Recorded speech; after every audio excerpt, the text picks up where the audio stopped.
Здравствуйте, уважаемые телезрители! В студии Арифа Кабба мы вновь собрали для вас самые важные события и тенденции вокруг Абхазии. Все, что актуально на данный момент, что касается нас прямо или косвенно, или влияет на имидж республики. Итак, начнем.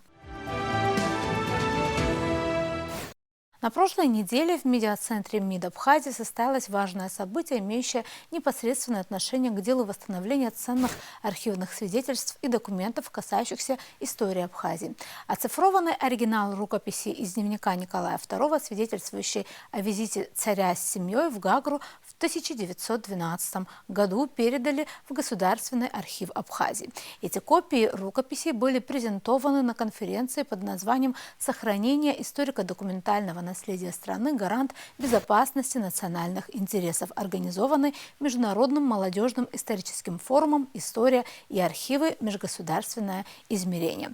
Участники молодежного исторического форума получили документ из фонда номер 601 Государственного архива России. По словам директора Госархива Романа Гвинджия, событие это для нашей республики знаменательное. Мы все по фотографиям знаем, что Николай II бывал в Абхазии, но документов, подтверждающих это, не было. Это первые документы, которые ребята выявили в архиве. Большая благодарность за огромную проделанную работу. Постепенно наш архив пополняется. Это событие доказывает то, что рукописи не горят, подчеркнул Гвинджи. По словам сотрудника АБГИ, координатора исторического форума Миланы Бжаня, которая давно и успешно вместе с коллегами занимается поиском, сбором и публикацией важных исторических документов и архивных данных для нашей страны, за последние годы между архивистами Абхазии и России сложились прочные связи. Российские коллеги помогают абхазским ученым выявлять исторические документы, связанные с Абхазией в федеральных, региональных и ведомственных архивах. В нашей сегодняшней передаче мы обсудили в интервью с Миланой Бжани то, какие уже есть достижения во взаимодействии архивистов, какие перспективы намечаются и некоторые другие вопросы. Милана, здравствуй, рада тебя приветствовать. Прежде всего, хотелось бы спросить о том важном событии, мне кажется, для нашей истории, о передаче оцифрованного архива, который принадлежал, как я поняла, это был дневник, да, Николая II, о его посещении вместе с семьей Абхазии в 1912 году. Во-первых, как удалось добыть этот документ, немножко о предыстории тоже. Здравствуй, Арифа, дорогие телезрители. В медиацентре МИД на прошлой неделе прошла конференция, в рамках которого Международный молодежно-исторический форум «История и архивы. Межгосударственного измерения» презентовал личные рукописи последнего российского императора Николая II, который посетил Абхазию, как ты уже сказала, в 1912 году с семьей.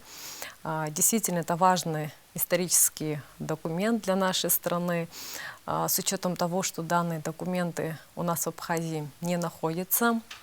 С момента целенаправленного уничтожения архива в 1992 году эти документы, в принципе, отсутствуют, как и многие другие.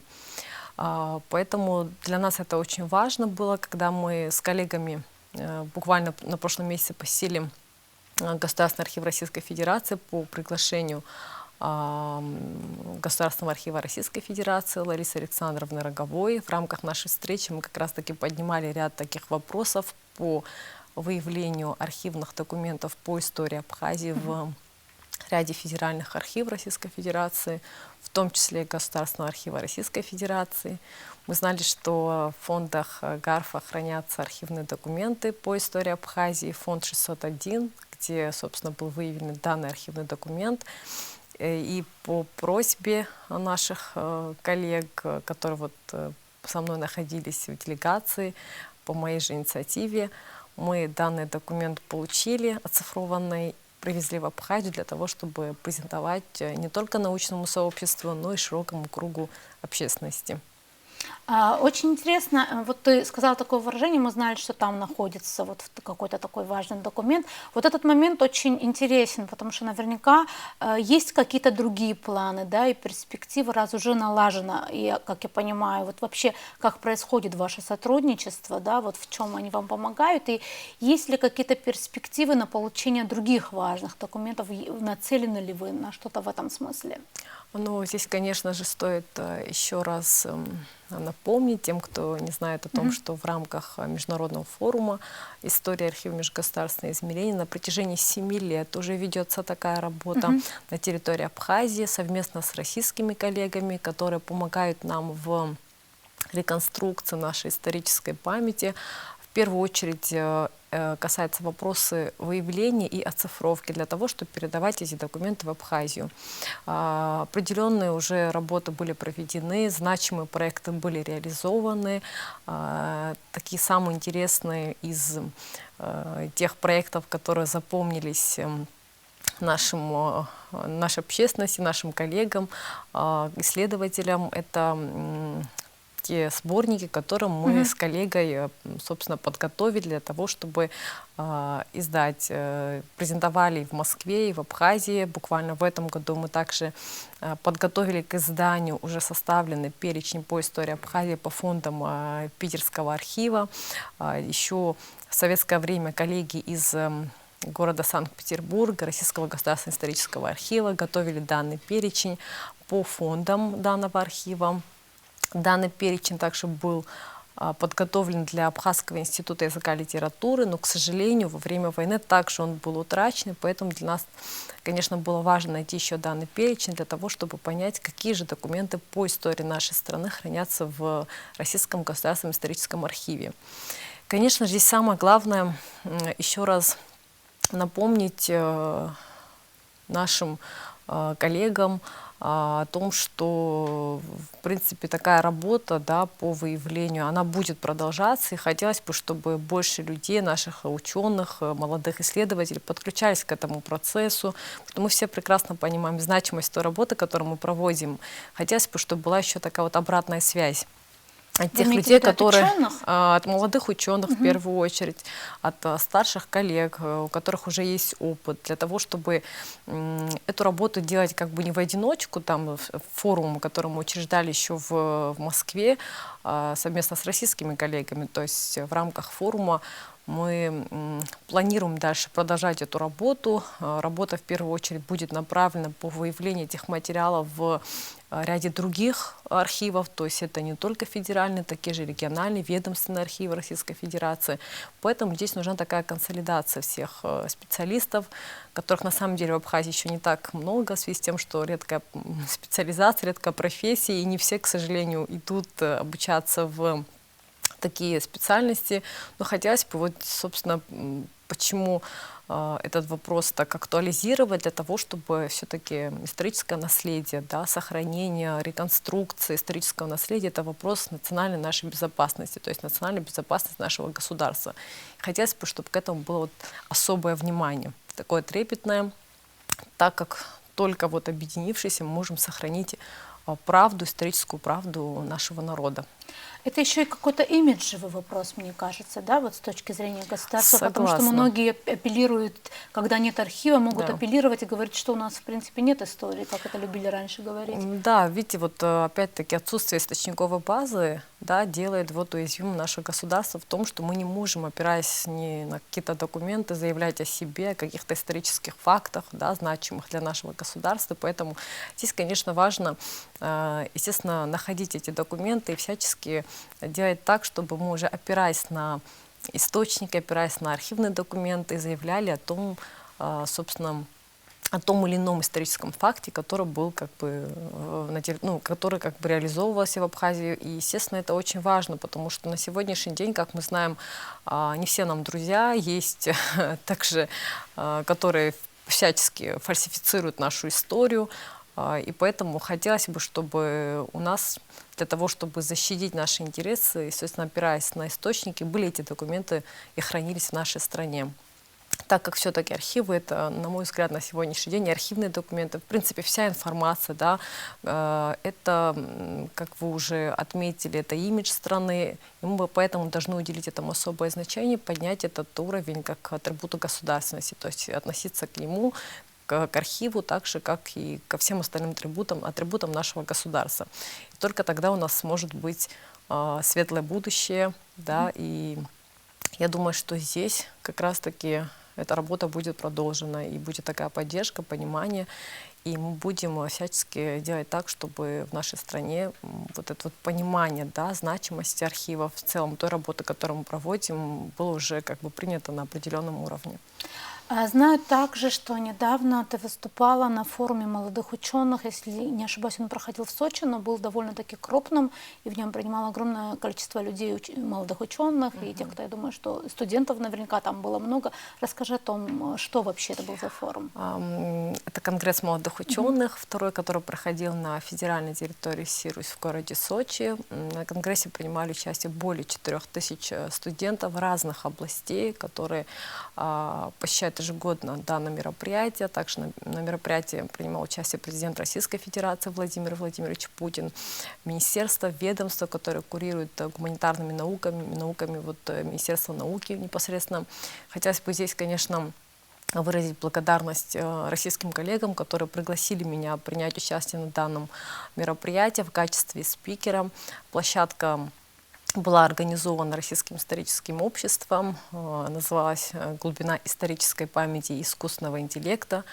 Мы с коллегами поднимали разные вопросы по вопросу сохранения документального наследия и уже вот применения искусственного интеллекта для того, чтобы понять уже, как в ближайшем будущем облегчить работу исследователей, опираясь на новые технологии. И, конечно же, здесь я получила довольно-таки интересные знания в этом направлении. Хотелось бы поделиться уже с следующего года со своими студентами и, конечно же, привлечь их к этой работе. Это колоссальный опыт, и я думаю, что в следующем году, да и в ближайшее время, когда буду приглашать на такие мероприятия, уже хотелось бы делегировать и других специалистов, студентов, потому что темы и площадок там было достаточно много, были представлены ведущие площадки Росатома, Роскосмоса, Курчатовского института, Тимирязевской академии, поэтому здесь, конечно, нужно и нам подключиться к этому процессу, так как в ближайшие десятилетия президент Российской Федерации Владимир Владимирович Путин объявил годом технологий, науки и технологий в Российской Федерации. Поэтому здесь есть хорошие примеры, то, к чему мы должны стремиться, использовать те знания, которые мы уже получили, и опыт, делиться всеми этими у нас в стране со своими студентами, с общественностью, создавать такие площадки для того, чтобы наша молодежь могла себя реализовывать. Ты упомянула как раз своих студентов, как бы предвосхищая мой вопрос. Расскажи, пожалуйста, я как понимаю, это Абхазский государственный университет, что ты читаешь, кому ты читаешь, какой-то отклик получаешь? И давно ли, кстати? Читаю я уже второй год в Абхазском государственном университете, в историческом факультете, благодаря руководству, которое изъявило такое вот желание, чтобы такие специалисты, которые получают редкое образование, могли делиться опытом среди молодежи, которые изучают гуманитарные науки. Ну, как бы моя профессия больше связана с историей, и поэтому мы решили, что такая дисциплина направлена на сохранение документального наследия Республики Абхазия, как бы будет считаться спецкурсом для старшекурсников. Конечно, здесь самая главная цель — заинтересовать этих студентов для того, чтобы они в дальнейшем в магистратуре, может быть, даже в аспирантуре продолжили ту работу, которую как бы мы начинали с коллегами раньше. Сейчас я продолжаю эту работу. Хотелось бы, чтобы таких специалистов в нашей стране было больше, которые понимают значимость этой работы, которые могли бы помочь, поддержать для того, чтобы эта работа была продолжена. И я вижу уже у нас молодежь в первую очередь. Здесь, конечно, важно сказать о том, что она очень деятельная, перспективная. Видим, то есть еще и творческий, то есть творческий подход молодежи, он тоже очень важен. И здесь вот я думаю, что те студенты, которые уже принимают участие в рамках форума, они будут продолжать свое обучение и в магистратуре, может быть, даже в аспирантуре. Мы всячески будем в этом направлять, для того, чтобы такие специалисты в нашей стране, как бы их стало больше. И только так мы можем, опять-таки, вот ту тему, которую, да, мы сегодня поднимаем, чтобы она была уже на уровне, да, представлена, и чтобы эта работа, конечно же, еще и продолжалась не только сегодня, завтра, а в ближайшее будущее. То есть это перспективная такая работа будет. Я думаю, что, может быть, сегодня этому не столь времени уделяется важности, ну, в связи с отсутствием важности такой работы, хотя уверена, что есть понимание, что это все-таки очень важное направление для нашей страны. Я думаю, что как раз-таки вот с привлечением студентов мы будем эту работу так актуализировать. Ну, конечно, важно передать молодым поколениям важность вообще этой цели. Преемственности, да, это очень конечно. важно. И хотелось бы еще вопрос задать. Я думаю, что тем более, что конец года и впереди новые планы, я думаю, на Новый год. Все-таки мне кажется интересно вот спросить, да, может, это и секрет, но я все-таки спрошу, какие есть намеченные, скажем так, планы, что нового вы привезете ценного для нашего архива, на что вы нацелены, так скажем? Нет, никаких секретов здесь нет. Все-таки мы работаем очень открыто. И здесь, конечно же, мы получаем обратную связь, поддержки наших инициатив от российских коллег, которые практически всегда поддерживают наши инициативы. И буквально вот наша последняя поездка, которая состоялась в конце того месяца, то есть в ноябре, мы обсуждали ряд таких вопросов, что мы можем сделать. И, конечно же, еще понимаю то, что следующий год у нас юбилейные даты, то есть и 30-летие, и 15-летие со дня признания Республики Абхазия Российской Федерации. Хотелось бы в рамках данного мероприятия еще провести ряд таких значимых проектов, да, реализовать совместно с архивными управлениями, да, с общественными организациями по историческим направлениям. Есть такие площадки на территории Российской Федерации, которые готовы в этом нас поддержать, и мы обсуждали с Государственным архивом Российской Федерации, с руководством о том, что вот те материалы, которые хранятся в архиве данного, да, Государственном архиве Российской Федерации, для того, чтобы выявить и уже, может быть, организовать даже совместную выставку на площадке уже как бы того же архива или другую площадку выбрать в Москве. То есть это то, над чем мы будем работать в ближайшее время. Также на Конгрессе успели познакомиться с представителями другого архива. Это Российский государственный архив социально-политической истории. Также мы знаем о том, что в данном архиве также хранятся, да, пласт документов по социально-политической истории нашей страны. Хотелось бы эти вопросы и эти документы поднимать для того, чтобы мы могли бы опять-таки организовывать разные проекты. Это не только выставочная деятельность, безусловно, это издание сборников, организация съездов и конференций на площадке, так и в Москве, так и в Абхазии. Поэтому я думаю, что здесь те проекты, которые мы уже запланировали, да, связанные с истории архивной деятельности, она будет продолжена, есть понимание. Буквально сегодня мы будем проводить отчетную конференцию в Москве на площадке Российского исторического общества, да, которые как бы пригласили меня выступить о том, чтобы озвучить какие-то перспективные направления нашей совместной деятельности. Так что такие инициативы есть, такие предложения, приглашения принимать участие на различных площадках из Российской Федерации поступают. Я всячески стараюсь активно включаться в этот процесс, потому что для нас это очень важно, потому что нужно делиться теми знаниями и, конечно же, получать новые знания. То есть от российских коллег есть различные методики, да, по нашей профессии, которые, как может быть, мы здесь не владеем, не умеем, но вот видя какие-то примеры, видя о том, как это делается в соседнем государстве, в дружественной нашей стране, конечно, применять тот опыт, который у них уже есть. Я думаю, что только вот, да, так, работая совместно с нашими коллегами, мы сможем получить тот результат, который нам нужен. И, конечно же, здесь нельзя забыть о том, что нас с Россией связывает многовековая история и культура. И здесь, конечно же, в приоритете в первую очередь архивные фонды Российской Федерации. Но нельзя еще забывать о том, что архивные документы по истории Абхазии хранятся не только в Российской Федерации, но и в ряде других международных архивов. Но здесь вопросы очень такие сложные, щепетильные. Ко всему здесь нужно подключаться очень дипломатично. Тем более в последнее время. Тем более в последнее время, да. Поэтому мы все-таки надеемся на то, что когда-то вся эта ситуация будет благоприятной, и мы сможем как раз-таки уже вести эти переговоры с другими архивами, да, международными. Ну, а сейчас... Кто знает, доберемся до архива Нестора Лакоба когда-нибудь. А может быть, да, у нас будет такая возможность как раз-таки получить эти сведения, которые мы знаем, что хранятся в архиве Соединенных Штатов Америки.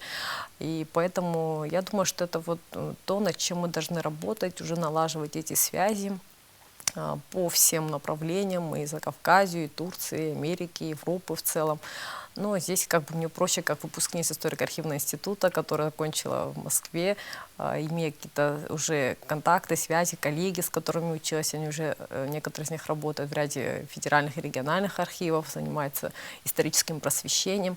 Поэтому здесь вот, наверное, как раз-таки заинтересованных студентов, когда станет больше, вообще молодые ученые потянутся к этой работе, да, уже подключатся, и нам тогда будет проще организовывать эту работу немножко по другим направлениям тоже, не только в России, но и в ряде других архивов. Но опять-таки это вопрос, видите, сегодняшней ситуации мировой, это все очень сложно организовать, но мы надеемся, что когда-нибудь это все как бы благоприятным образом решится, все эти проблемы. Мы на это тоже очень надеемся, желаем удачи. Большое спасибо. Спасибо большое за приглашение, вам удачи. К другим темам. Генеральная ассамблея ООН одобрила право палестинцев на самоопределение. 15 декабря 2022 года Генеральная ассамблея ООН большинством голосов одобрила право палестинцев на самоопределение.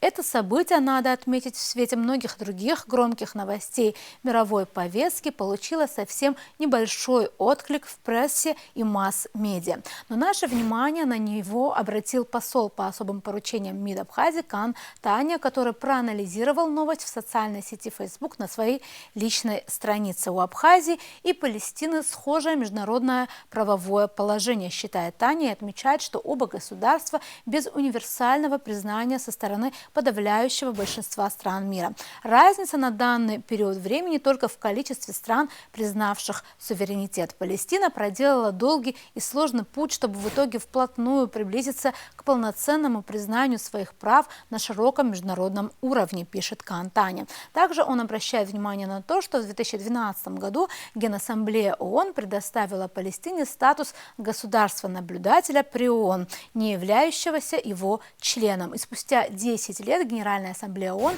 большинством голосов одобрила право палестинцев на самоопределение. Ее пример показывает, отмечает дипломат, что путь суверенного государства, выбранный народом Абхазии после победы в грузино-абхазской войне 1992-93 годов, обязательно приведет нас к такому же результату, выразил уверенность Таня. Он отметил также, что среди проголосовавших за принятие резолюции по самоопределению палестинцев была и Грузия, и прокомментировал этот факт таким образом. Мы привыкли к тому, что грузинские политики в своих решениях руководствуются двойными стандартами. В случае с палестинцами Грузия за самоопределение, а когда речь об абхазах – против, сказал Таня. Кстати, Израиль проголосовал против резолюции, и несмотря на это, она была принята большинством голосов. По мнению посла по особым поручениям МИД Абхазии, это событие важный прецедент, который и нам стоит иметь в виду. Цитата. «Прецедент с Палестиной дает дополнительную уверенность в том, что широкое международное признание суверенитета АПСН – это лишь дело времени и кропотливой работы. Для этого необходимо продолжить расширение международного присутствия и усиливать деятельность, направленную на создание и популяризацию объективной информации о Республике Абхазия на разных языках». На этом сегодня все. Мы будем продолжать держать руку на пульсе событий. До новых встреч в эфире.